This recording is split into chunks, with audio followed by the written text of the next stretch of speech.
HD television is on the air.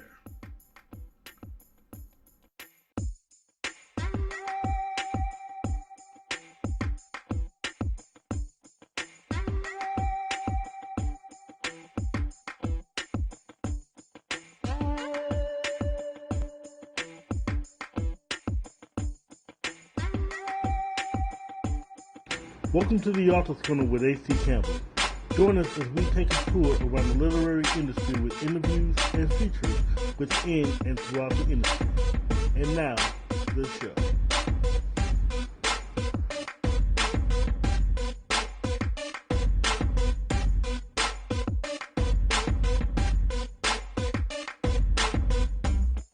With all new Author's Corner with A.C. Campbell, as always, I'm your host, A.C. Campbell. I'm coming to you today a week before Christmas. And there's just so much coming up. I mean, even though the year's ending, we're not slowing down, and I'm not even waiting to 2023 to get a lot of stuff done. We've gotten a few things accomplished this year, a few things got slowed down, but we're back. And next year's going to be no different. We've got new books coming from authors at Hard Drive Publishing, including myself.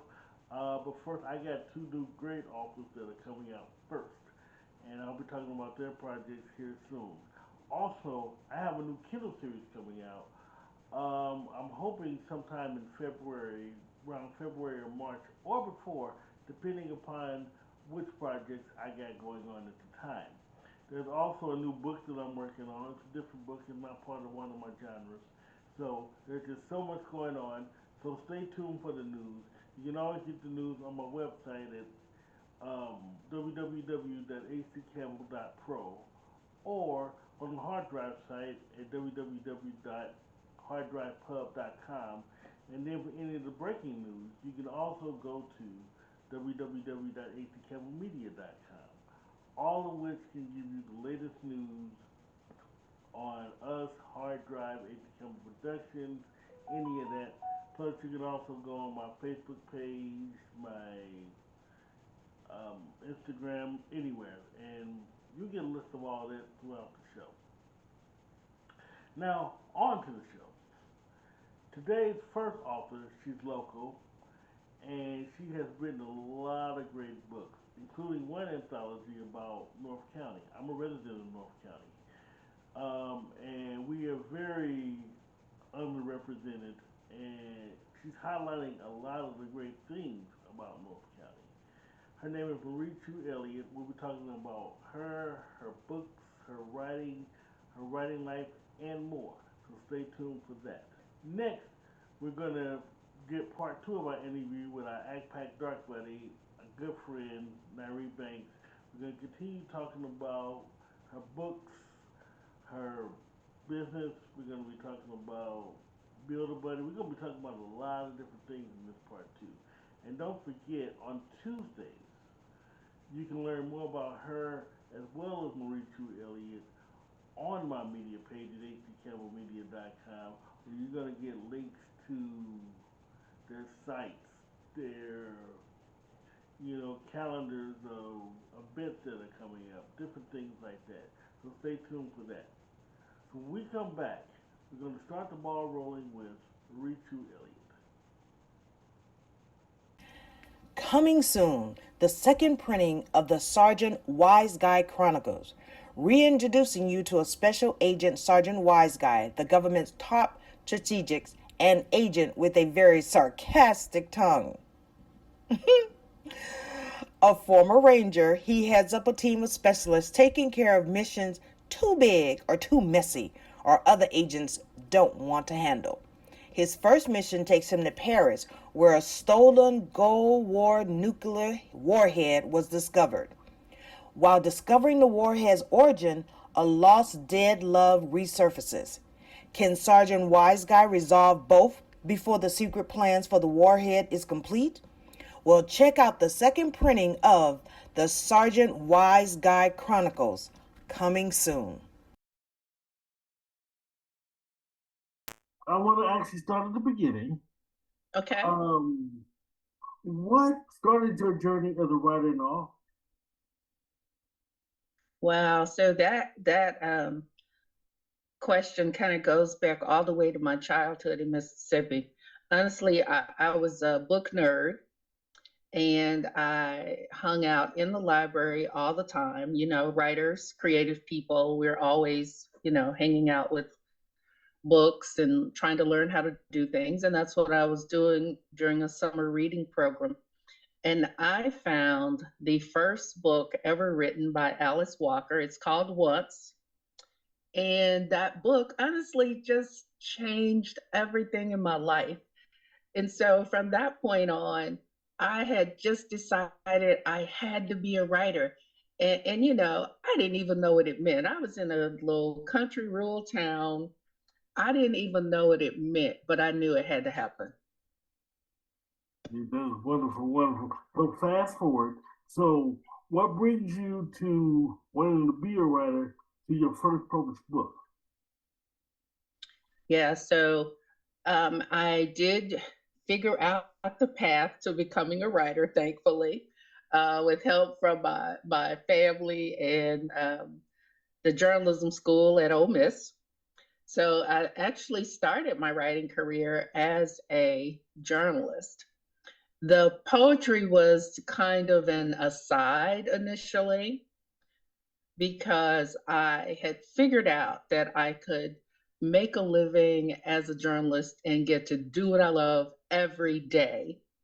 So, that kind of took precedent. But over the years, I was continuing to write these poems and to say, I'm going to write a book one day. Okay. So, by the time I was 40 with a husband and a mortgage and two kids, and finishing graduate school, I might add, I got the first book done in 2003, and it was called Songs of a Woman.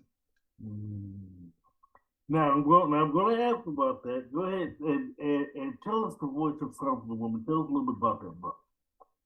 Yeah, so I mean, that first book, like most first time authors and writers, you write what you know. So I had been writing about the things that honestly were on my heart as a woman between, I'll say, 20 to 40. Okay. That's a lot of things. That's love and family, finding yourself. And then I think the last piece in that book is called Fabulous at 40. So, it's about the evolving of life as a woman, from being a young single woman and becoming a wife and mother and what that looks like, um, to evolve. And so, of course, there's some love in that book because what are we consumed with as young women, right?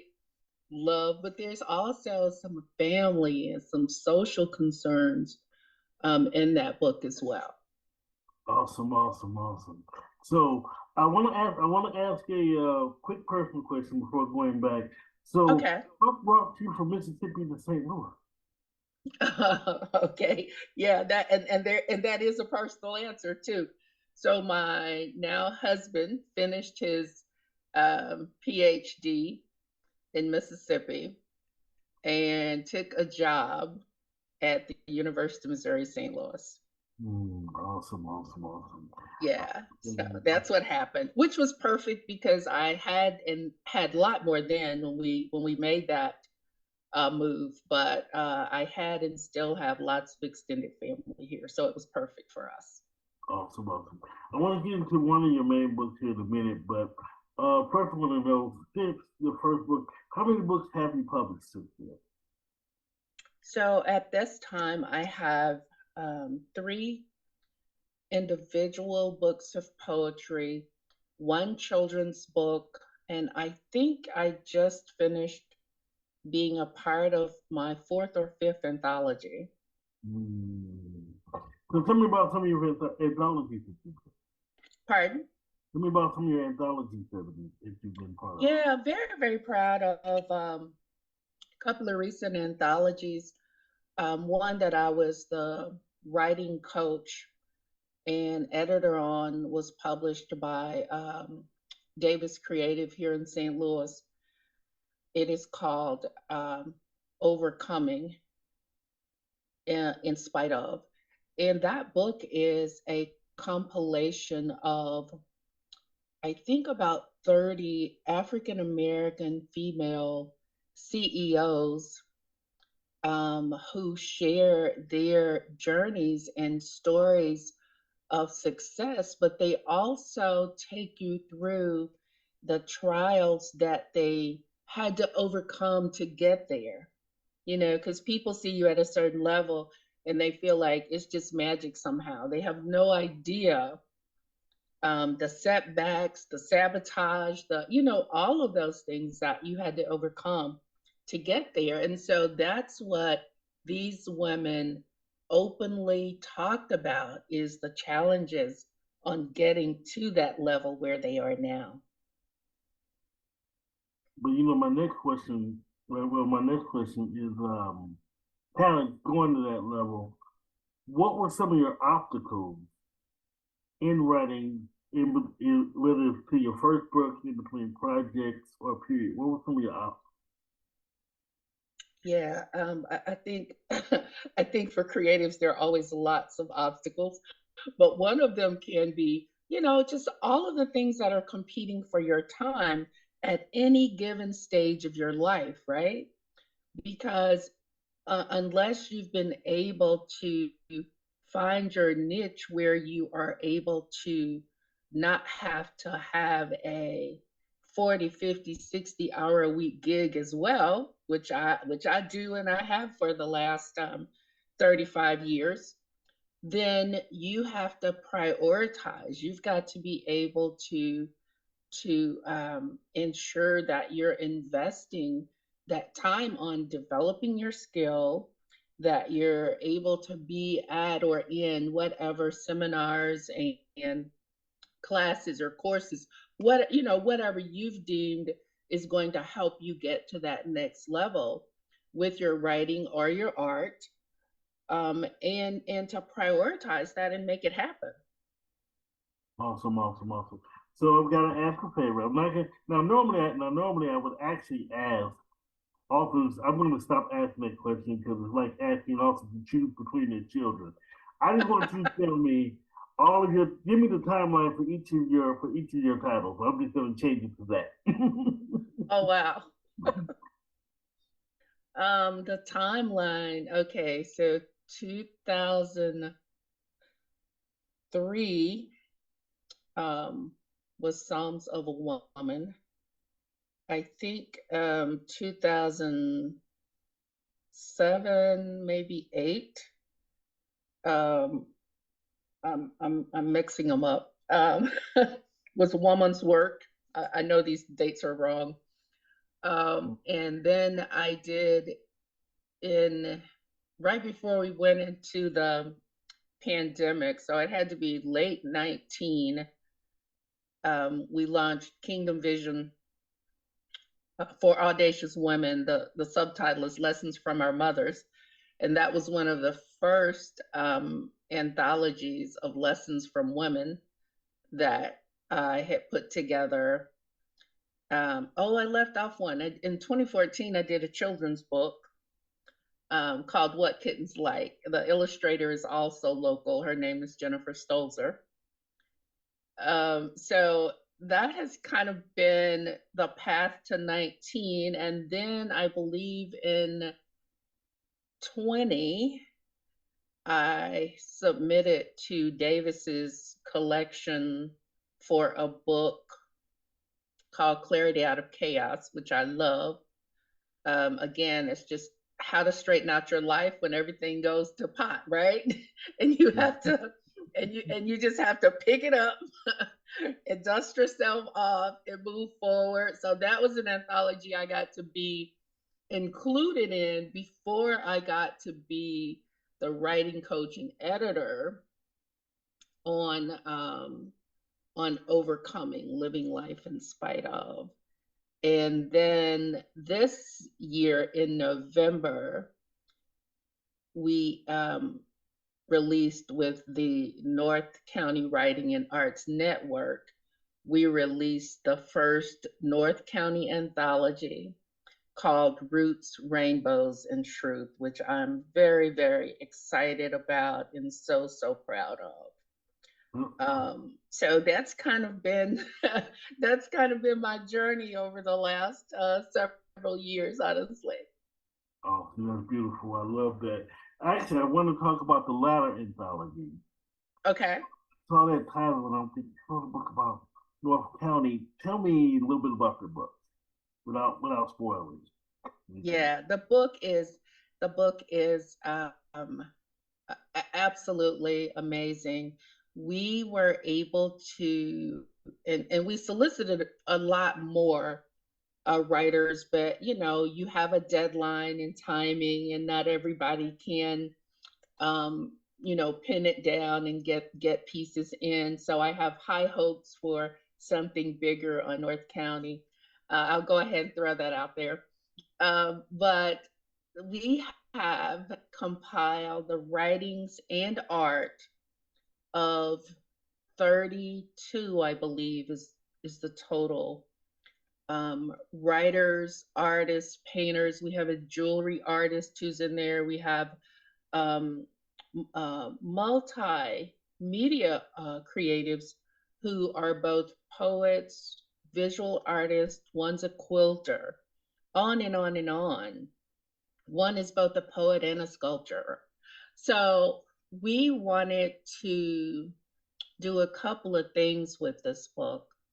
We wanted to highlight North St. Louis County and the absolutely unparalleled talent that is here and unheralded. Okay, it's definitely unsung, if you know that term. It's definitely unsung. And we wanted to use that art or our creative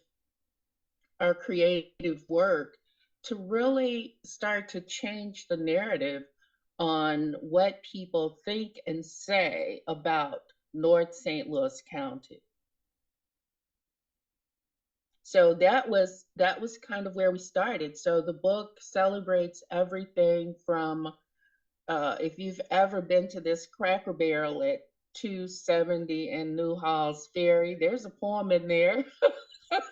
Yeah, the opening poem is called Cracker Barrel. It even has the store number on it. I think it's like 4569 or whatever. So that piece is in there. There are photos and a poem about Sioux Passage Park, which is just an unbelievable park right here on the river up north. There are pieces celebrating places in Belle Fountain. One young woman, Audrey Corbin, wrote about her community in Belle Fountain, and I think she included everything from the local Dairy Queen that was there. It's replaced with something else now in that same spot, but she shared fun memories of that spot. And then she also talked about the site up at Hazelwood at 270 in Lindbergh, where the Bigfoot truck sat for years and years and years. So it's people's memories and reflections about what these communities mean to us, and that we are ripe for investment in this area. We cover over 40 communities, quite honestly, with a population of 350,000, and somehow people still dismiss us. Mm-hmm. Well, it's very true. Yeah. And I really wish. Now, I can't. For one thing, I can't stop smiling because the way you describe the book is representing us. So I'm a Spanish slave. So Thank you. Thank you. so you don't know how much that makes me feel. So Yes. and yes, we are very irrepresented. So to imagine a book like that, and you act and I don't know if you realize this or not, but you take in an art form and turned it into a journalistic type. In other words, you're telling our story about living in North County. Absolutely. Absolutely. And there's a piece in there that I think just resounded with all of us. You know, as I said, people have their own perceptions and often misperceptions about what our communities are like, what our neighborhoods are like, even what the people are like. And one of the pieces in there and there are others, but one of them that really stands out is a story by Tammy Jones Alvahair. Tammy is a local librarian who grew up in Hanley Hills, and she talks about this garden that her father tended. It was flowers all over, and it just lit up that whole neighborhood, and how people knew that he was ill, once the flowers stopped as he aged, in his older age, and what that meant to that community in Hanley Hills. And her piece is called My Father's Garden. Mm-hmm. And it just, I think for all of us, it just showed the importance of, the little things that people do in community and what it can mean um, to that whole neighborhood. And those are the stories that we want told about North County and the care and the love that people have for our communities and our neighbors and our neighborhoods. So where can we buy the book? So the book is currently on Amazon or locally from me. We are hoping to be we just talked to an independent bookstore this week. We're hoping, cross fingers, we're hoping we're going to be in Spine early next week. So we are slowly, since we just released in November, we are hoping at the first of the year to be in at least 3 local stores. But in the meantime, folks can contact me. I'm available on all social media as Marie Chewe-Elliott. And I'll be more than happy to meet you to drop off books somewhere. That's the St. Louis way. We always have product in our trunk, right? Yes. I'm not even gonna lie to you. I have product right now that I don't go anywhere without it. So Right. Me either. Me either. You can't show up without it. So, as one of my friends says, these books are not going to sell themselves. So, if anybody needs books, call me before they're in the bookstore. If you don't want to pay shipping on Amazon, I'll meet you somewhere. It's okay. Awesome. More like me, it'd be more like an eating place. I like to eat, so I feel bad. But in the meantime, I am on Facebook and Instagram as Marie Chewe-Elliott. And you can always reach me. Awesome. So what's in the future? Do you have any events, new books coming up? Anything coming in the new year for you? Yeah, absolutely. We are currently planning to spend the next year promoting Roots, Rainbows, and Truth, the North County Anthology. So for any of your listeners who want to know if we will come and read, if we will come and bring the book, the answer is yes. We are booking right now. On January 24th, I believe I've already committed to the St. Louis Poetry Center that I will read for them at the Focal Point in Maplewood. So I'll be there. And yes, I will have copies of the book. Awesome. This is really cool because I'm about to ask my wife now what we're doing next Saturday because I have weekends off. So yes. So, well, my next question is, well, when you're not writing or creating or promoting, what are you? What do you like to do? So I actually do a couple of things other than write sometimes. Not often, but sometimes. I've said before that I find even when I'm not writing, I'm probably thinking about writing. That's just like me. But Okay. but I also create jewelry.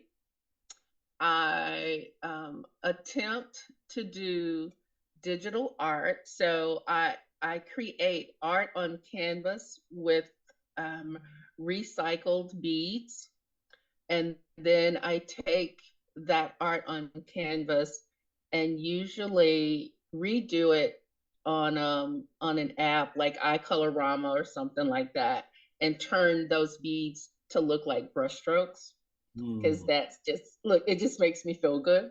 So that's pretty cool. I like that. I like that. yeah, so that's a lot of that's when I have time. And then I'm part of a book club that, I always have a new book that I'm trying to read. Right. Yeah. Although, although I was going to ask, what are you a part of any writing groups here in St. Louis? Yeah, I absolutely am.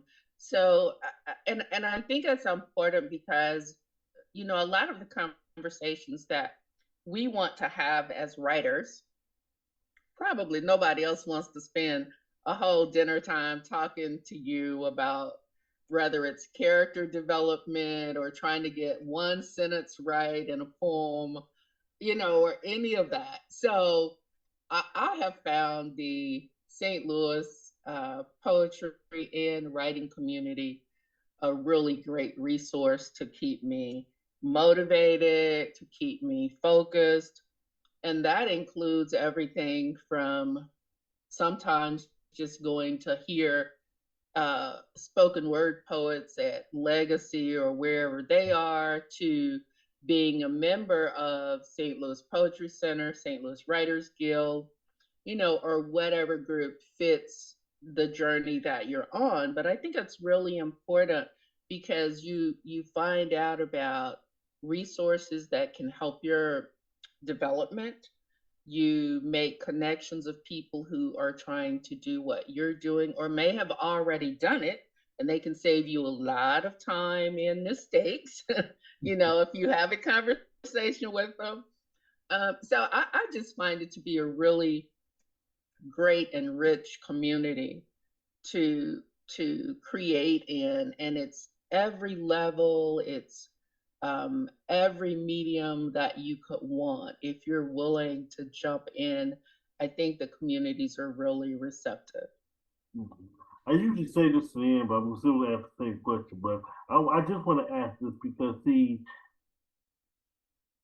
I guess because between the two of us, we have a lot of years of writing and projects and things. But I often wanted to ask, what would you say to young people who's trying to get started or get into the industry? Yeah, just do it. Just do it. I think the opportunities are so much richer now than ever before. When I started in journalism a long, long, long time ago,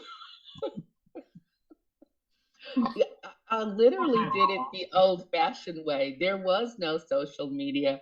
So Mm, I started at the tiny little weekly, worked up to the daily, and then worked up to a 350,000 a day daily. I literally did it that way. I think that the platforms that we are fortunate enough to have now, the digital platforms, make it so much easier for you to get your work out. You can start a blog now and gain as many followers or readers as the average newspaper has in this industry now. right. So, So I think the opportunities are there. And I would just say follow your passion, do what you love. Don't try to go into this field because it's what somebody else wants you to do, and don't avoid this field because somebody thinks you should be XYZ. right. So do this because it's where your heart is, and you will never ever regret it. Yeah, I love that. So even though I asked you that question, I'm not going to teach you the final question, which I ask every author. I'll give you the final word to say whatever you want to say. The floor is yours. Okay. All right. Well, I'll say first, thank you for providing this platform for authors. For me, it was an automatic yes because I am never going to miss an opportunity to talk about what I love, which is writing, and the power that I believe we have as writers and creators to shape and influence the way people think and experience the world. So my final thoughts are thank you so much, and please get the book Roots, Rainbows, and Truth, the North County Anthology. Thank you so much. And like she said, you can buy her books over at Amazon, as well as Books for Me and more. And then also, stay tuned, like I said, on Tuesdays on my media page at atcampbellmedia.com. I'm also going to have a calendar where if she has any events coming up, they will be on that calendar. And I'll also be mentioning any events that her and my other fellow authors have on the show as well. So stay tuned for that.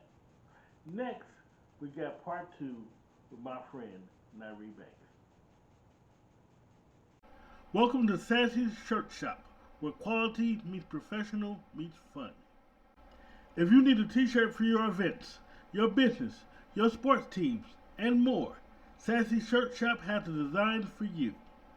We accommodate t-shirts, sweatshirts, and jackets of all sizes, all events, all specific to your needs. Ordering is easy. You can place your orders over the phone at 314-229-7163 for a quote. You can email Sassy at sassyshirtshop@gmail.com, or you can log on to her website at www.sassyshirtshop.com, where she can also do custom merchandising as well as cups and ball caps. What can Sassy Thomas design for you? Let her know and find out. See you soon. Coming soon, the second printing of the Sergeant Wise Guy Chronicles, reintroducing you to a special agent, Sergeant Wise Guy, the government's top strategics and agent with a very sarcastic tongue. A former ranger, he heads up a team of specialists taking care of missions too big or too messy or other agents don't want to handle. His first mission takes him to Paris, where a stolen Cold War nuclear warhead was discovered. While discovering the warhead's origin, a lost dead love resurfaces. Can Sergeant Wise Guy resolve both before the secret plans for the warhead is complete? Well, check out the second printing of the Sergeant Wise Guy Chronicles, coming soon. What was your, I know you've achieved a lot of success. What was your biggest success this year? This year? Mm-hmm. Um, Everything. I mean, I know you achieved a lot this year, but I want to know what you regard as your best. Man, you know what? I think my biggest success this year, and this is going to be hard to say, but it's real. Sometimes you have to be real with yourself. My biggest success was listening to God and doing what He told me to do. I have to be honest with you, and there's some people who were around me that knew I was struggling with leaving my employment. I have been there 20 plus years. And so I'm like, wait a minute, and so the interesting thing was I was clear on what I heard. And I will tell you this, and I learned this, I think in 2008, you can delay was intended for you when you don't follow the instructions God gave you to do. And so what happened was, no, that's when I came to the realization in 2008. When I put out my first book, Contradictions, and it was done HD, ready to go to the publisher, it was done. God said, that's not the book. There was another book I was working on, and it may have been 40 pages or something. He said, that's the book to go with. And I said to myself, can't be, because this book is done. It's ready to go. So it can't be this one with 40 some pages. I don't even know where it's going, because at that time I wasn't even outlining books. I've evolved. But I was writing, and he said, that's the book to go with. So Contradictions did okay, but it really didn't do what I thought it was going to do. And so in the back of my mind, it kept saying, well, that's not what you were told to do. You were supposed to release this other book, Love Don't Live Here Anymore, that had 40 some pages. So I decided in 2004, that's the year Hallie was born, that I would go ahead and do what God told me to do in the first place and finish the book. And so I thought, hey, once I finished the book, everything was going to line up and it was going to be boom, boom, boom, boom, boom. And that did not happen. And so it wouldn't be until 2008 that the book Love Don't Live Here Anymore came out. And so I say all that to say, yeah, I did what God told me to do eventually, but there was this delay of years before things began to happen. And before, you know, Josiah, that's the pen name Love Don't Live Here Anymore is under, began to, make some ripples in the literary industry. And so what would have happened if in 2003, but you can't go back? And so here it is, 2022. God told me what to do about this employment issue. So I was getting ready to have one of those 2003 moments. Again, I'm like, oh. And so, and I did. I tried it HD, right? I was like, well, I'm just going to take a leave of absence and come back. And so something in me said, and I wasn't allowed to leave an absence either by the employer because I tried it. But something said, that's not what you were told to do. You weren't told to, I don't know if you guys have ever been to a place where if you shut the door will lock. And so at the base of the door, you might put a brick in there to hold it open so you'd be able to come back in. And so that's what I tried to do with the leave of absence. But I'm so glad that there's that voice that speaks to me, must have been God, that said, hey, that ain't what you were told to do. It was, you got to go. And so I think that was, for me, my biggest success, listening and doing, because I could have made shipwreck for myself. I've seen it happen numerous times in my life. I just gave you the book thing because that one really did hurt for me. But the other thing is, just because you're delayed doesn't mean you're denied. But I was delayed because of me. I can't point the finger at somebody else and say, hey, if it wouldn't have been for such and such and such. And so that's been growth on my part to look at things and say, hey, you know what, Nyree, this is a Nyree thing. This is a Nyree issue, because there are a lot of things I can point to and be like, oh, that's a them issue, that's a corporate issue, but success for me has been able to look at me and say, hey, this is one of your little hiccups. You made this little mess. And so now you got to get the broom, sweep it up, and deal with it. You got to put on your big girl underwear and deal with it. And I'm just gonna tell you this. God, two things about how God speaks to us. God told you two things. Number one, he told you, like he told Moses, take off your shoes because you're about to step on holy ground. Number one. Number two, Yes. and I love God to death, but He does not make our lives comfortable at all. You know, just as Moses, as Noah, as David, the list goes on and on. But as as as we look at it, you know, just like with your first book, as we look at it, we realize it's not really we have to go through a process. Yes. No one said the process had to be easy, but the rewards at the end will be worth it. So true. So true.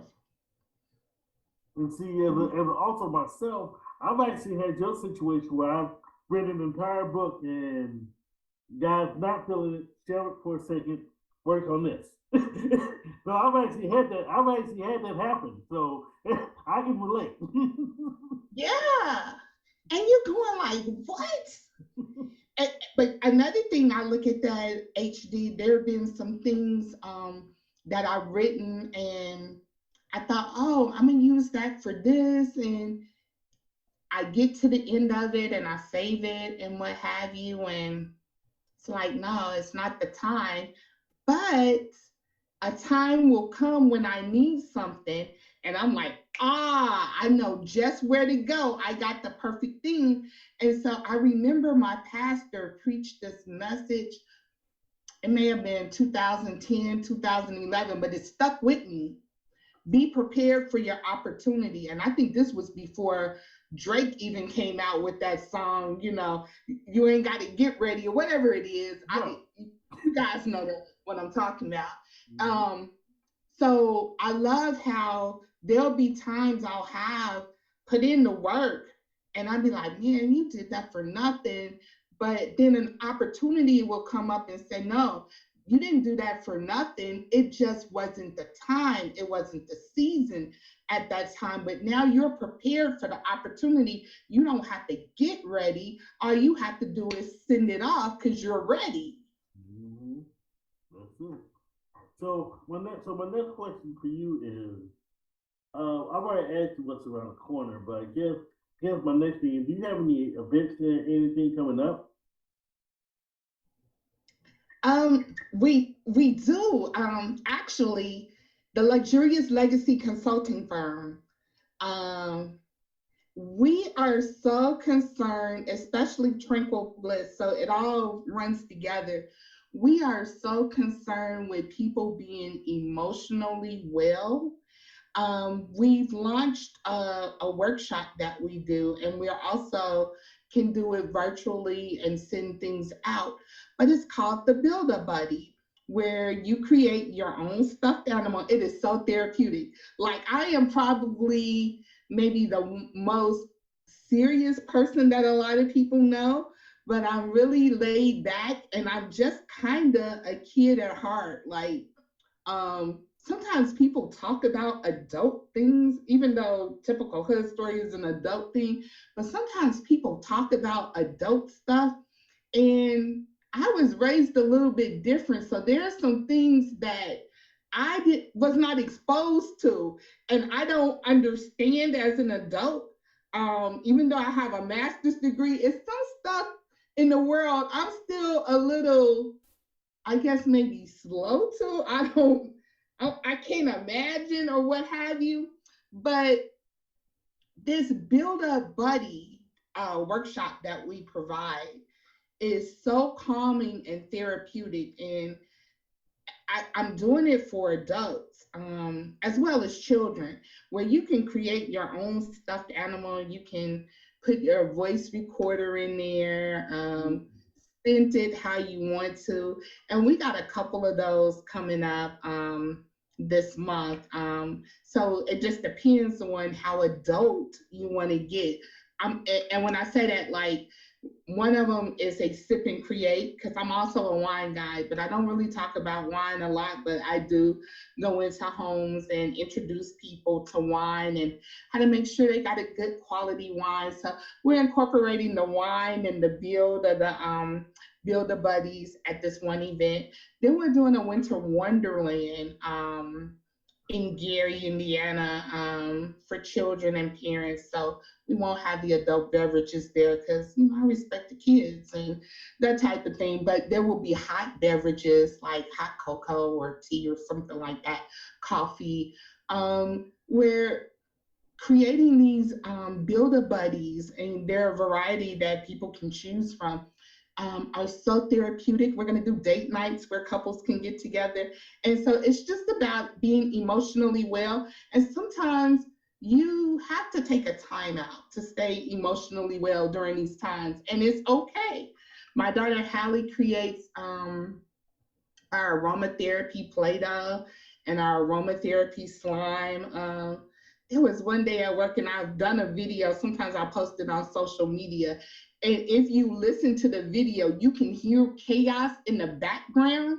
I didn't filter the chaos out because that was the environment that I was in. But I had my aromatherapy slime from Tranquil Bliss, and I'm stretching it out and what have you. And I'm able to keep myself calm and distract myself amongst the chaos. And so those are some of the things that we have coming up that we want to help people. Because I will tell you, I am very mellow, but there's a side of me too that, and it's dangerous, I know, where my temper says, I don't care about Jack Dooley Squat and it's secret. And then and I'm glad that God there's something, a mechanism in me that taps me on the shoulder and it says to me, you don't like orange itchy jumpsuits, do you? Well, hopefully, a lot of us don't. I know I do. Oh, definitely. Yeah. So and then lately it'll say, you do have bail money in the bank. You do have money where you could bail yourself out. But is that what you really want to spend your money on? Or would you rather do anything but that? And I'm like, yeah, girl, you're right. I'll tell you this, whatever it is you charge, it's a lot cheaper than bail money. I'll just tell you that. The price can be higher than bail money, but trust me, with the choices, it's still cheaper than bail money. I'm sorry. The value is so much higher, and seriously, you can actually people don't realize. See, me personally, I would love to do something like this. We are in a mental health crisis, and we really do need, everybody doesn't need to be institutionalized, but we do need to channel our anger. We do need to learn how to get in touch with our feelings, things like that. We do. And I know it's one of the topics that's kind of taboo in our community. I've worked as a social worker before. In our community, people don't want to talk about mental illness and anger and stuff like that. And I understand that because even as a kid, sometimes I was told, hey, suck it up, move on. People have said hurtful things to me when I was a child, and I was told that's all they did. They didn't put their hands on you, did they? And I was like, no. And so we're kind of told, hey, you roll with that. But words are so powerful. And so somebody might say, yeah, well, all they did was say blah, blah, blah. That ain't no big deal. But I dare to challenge people. Words are powerful. Now, if you don't believe me, you can argue with the scriptures. That's it. What did God do when he created the world? And I'm going to leave it right there. That's it. Right. Now you go argue with God. I words are all the time. Right. Yeah, go argue with him. There you go. And sometimes people say some things that make us feel something, and we got to deal with that.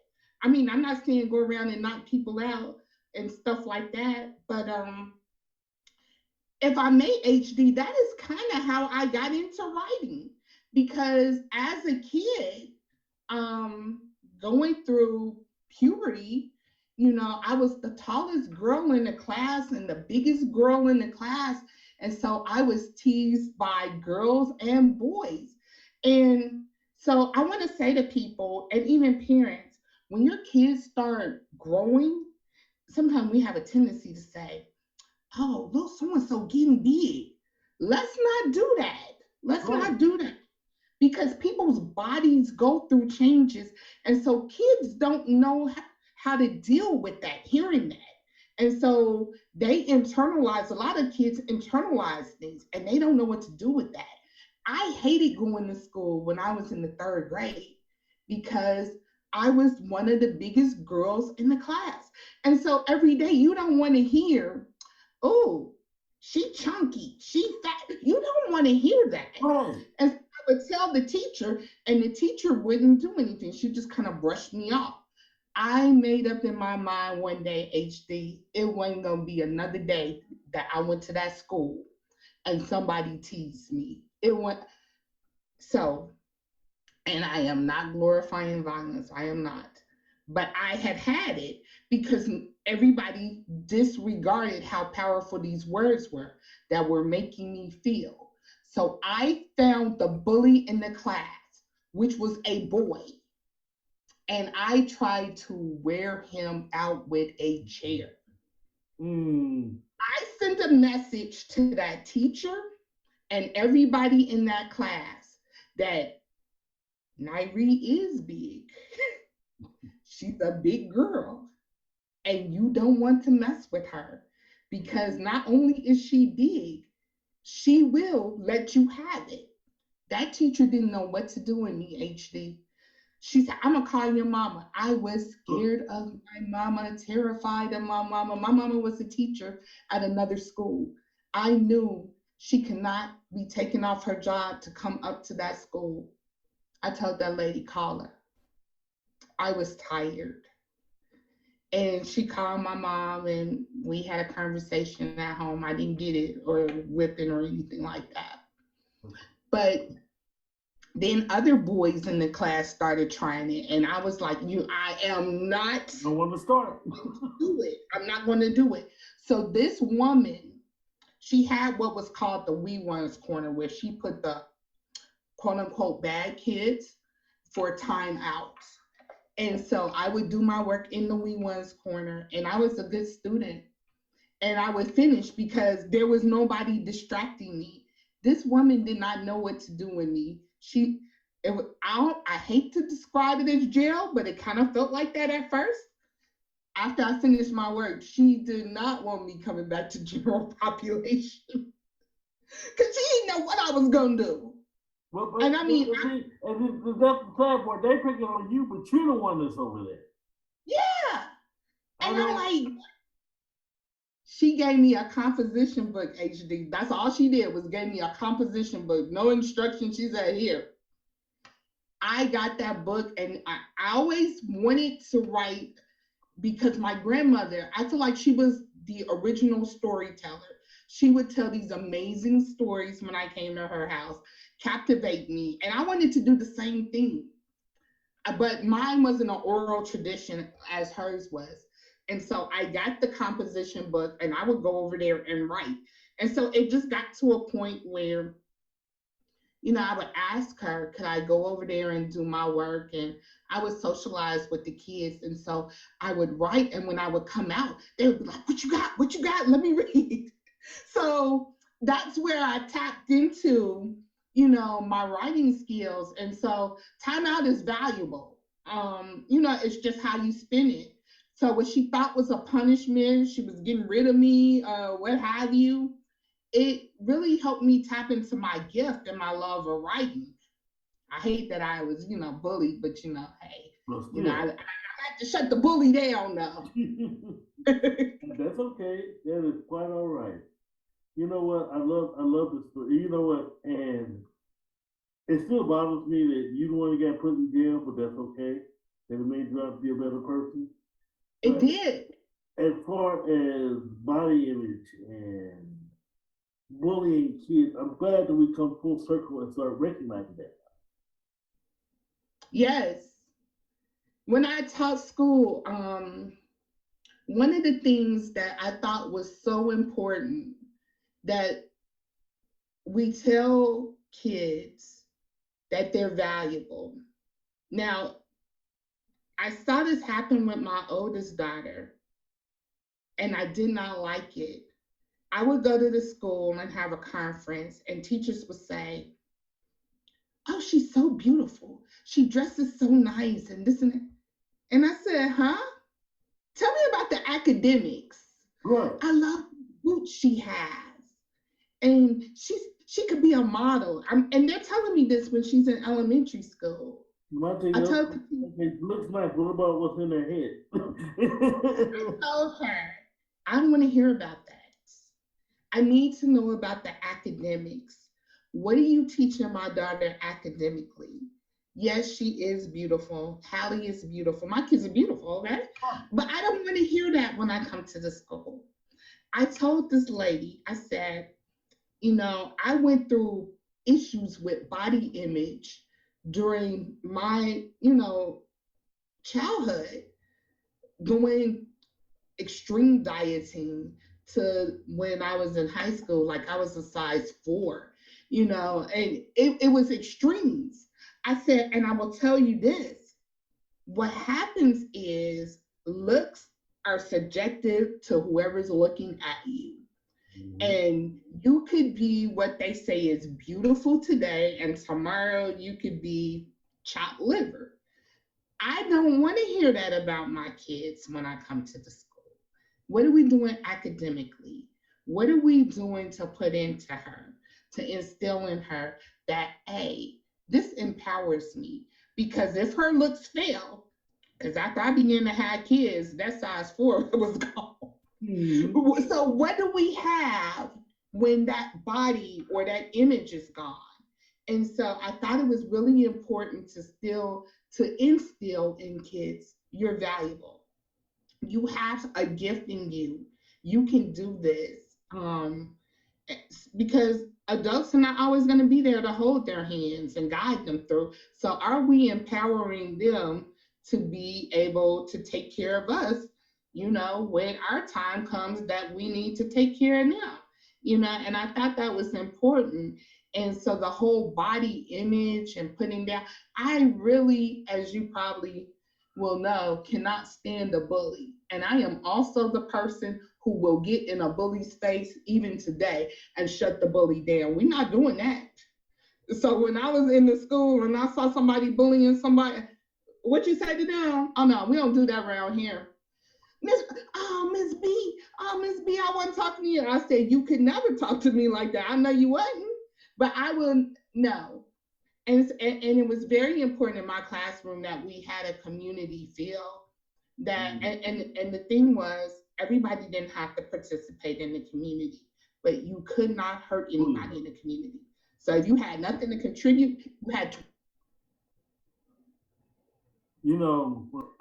Quick tip, I'll tell you the other story a little later. All right, next, how can we get to know you? Or buy your books, learn about Twinklewood? How can we get to know you? I am Nyree Banks on Facebook. On Instagram, I am Literary Jazara. I'm also Jazara Bradley on Facebook. On TikTok, I'm Tranquil Bliss, and then the number 2. And sometimes I'm on Twitter, but I can't remember who I am on Twitter. I think it's the same as one of my Instagram pages. I'm not on Twitter that much. I used to like to tweet, but no. And my website is www.tranquil, TRANQUIL, bliss.net. So you can get books from there. Again, I love to include the candle with some of my books. Massage candles are the best. Let me tell you, you'll never go back to that regular stuff. Now, one last thing before you wrap up. Tell me a little bit about. I love your candles. I'm actually on your website. I'm actually buy a few candles. But tell me about your candles. Man, they're so unique. So tell me about it. They are massage candles, and you can take the oil from the candle and massage it into your skin. There's soy candles, which is different from regular wax because they burn a little cleaner. And if I could just say this real quick, HD, don't we have to get in the habit of not despising opportunities, despite what the opportunities look like.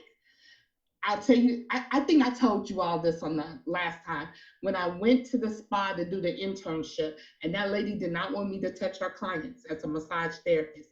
So I was forced in the room to learn how to make body scrubs and stuff like that. And I was like, but it became beneficial because that's what I do at Tranquil Bliss now, in addition to massage. So That's don't what we, despise opportunities. but now it don't even matter because it's like, yeah, I do remember that story. And this, I mean, I'm sorry. You know what? But she's looking at your side and regretting that mess today. So I wouldn't even worry about that today. So, Yep. so now we get to the part where I give my people the final word. You get words of wisdom. You get shout out. Whatever you want to say, the floor is yours. I think I gave you guys a lot of nuggets, but believe in yourself. Don't let anybody put you down. Every day is not an awesomely amazing day. It just might be an awesome day. See? One. You can check out her website at tranquilbliss.net, where you can buy her books, buy her products, learn more about Build a Buddy. You can see about getting a massage if you're local, and you can also buy her books at Amazon as well as other bookstores near you. Now, when we come back, we're gonna have HD's 2 cents. Do you have a family reunion coming up? Is there a company picnic in your future? Or does your sports team need to stand out? Then look no further than Sassy's Shirt Shop. Let her create their one of a kind shirt, jersey, ball cap, or jacket for you or your group needs. Call Sassy at 314-229-7163 for a quote. You can also log on to our website at www.sassyshirtshop.com and place your order. She's even on Facebook. Professional service at reasonable prices. It's Sassy Shirt Shop. See you soon. Coming soon, the second printing of the Sergeant Wise Guy Chronicles, reintroducing you to a special agent, Sergeant Wise Guy, the government's top strategics and agent with a very sarcastic tongue. A former ranger, he heads up a team of specialists taking care of missions too big or too messy or other agents don't want to handle. His first mission takes him to Paris, where a stolen Cold War nuclear warhead was discovered. While discovering the warhead's origin, a lost dead love resurfaces. Can Sergeant Wise Guy resolve both before the secret plans for the warhead is complete? Well, check out the second printing of the Sergeant Wise Guy Chronicles, coming soon. Welcome to HD's 2 cents. I thought since the end of the year is coming, and a lot of people are still on the fence about that one big book project or that next project, I wanted to talk to my new authors, my new writers, my younger authors, about developing a writing style.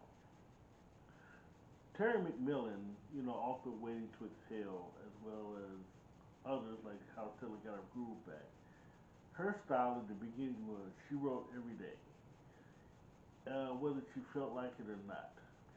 Because every day she got a few more words on each page. She got a few more ideas out. Even if she had to throw certain ideas out, she wrote a little bit every day. My writing style is also sort of similar. I write a little bit every day, except I will take the time out to do some character development or write out a flesh out a certain character and then see whether they fit or what have you. But then I'm also the type of person too is I let my characters dictate my story. I guess I'm sort of what they call a pantser. Pantsers are those who just let the flow of the story guide them, and others like to outline the story. Are any of these methods wrong? No. What's going to happen is over time, As you continue to write, as you continue to publish books, as you continue to put your work out there, no matter what genre you write, you're going to develop a style. Your style is all your own. Where people get into trouble is they allow other people to tell them that their style is wrong. Your style is your style. Whatever gets your work on the printed page is what gets your work on the printed page. You can't allow other people to dictate what your style is. I just told you about several different styles with writing every day or letting your characters dictate your story or outlining whatever that niche is. You do that because that's what's going to make you successful.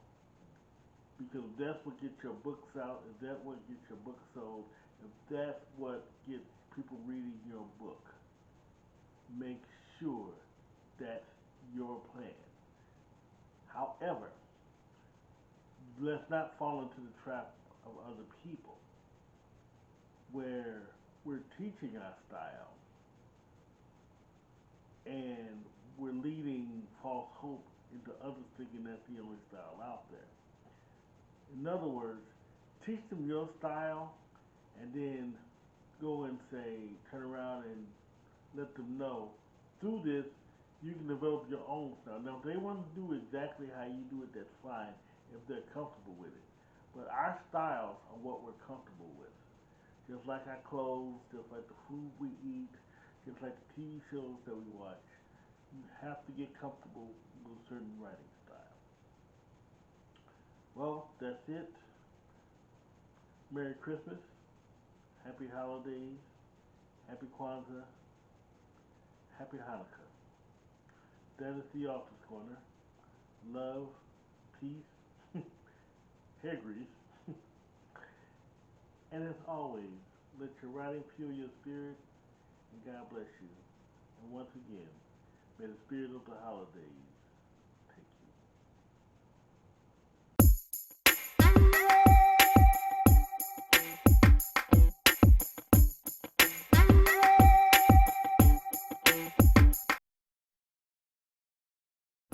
You're watching an HD television production.